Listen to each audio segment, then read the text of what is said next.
Calais, en tentant de passer en Grande-Bretagne, il a été percuté par une voiture. C'est le 10e tué depuis le début de l'année. Et ça n'a rien d'étonnant quand on voit les méthodes utilisées pour se cacher dans les camions.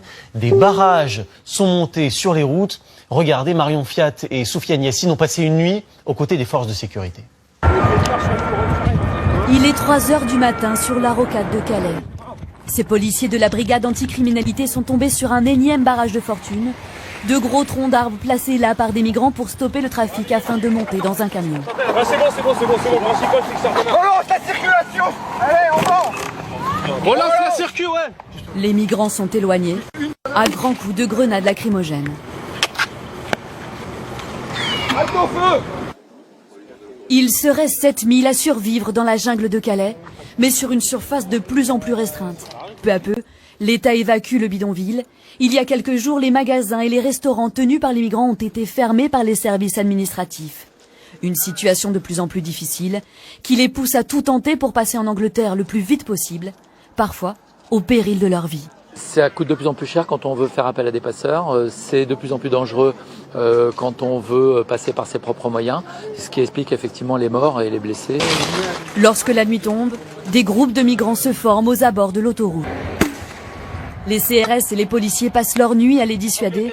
Entre 2h et 5h30, ils auront à évacuer une trentaine de barrages parfois enflammés par des cocktails Molotov.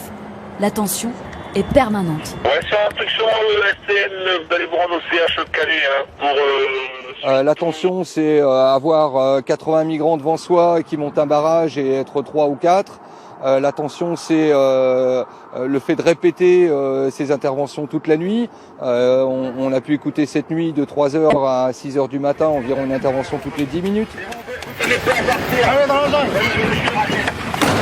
Une bagarre a éclaté dans la jungle. Un Éthiopien de 37 ans a été tué.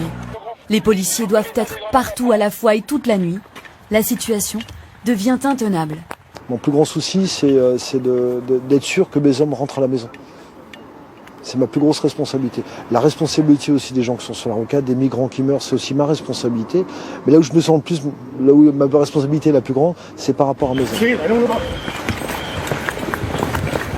CRS, brigade anticriminalité, commandement de nuit de la police nationale, groupement de proximité et de sécurité.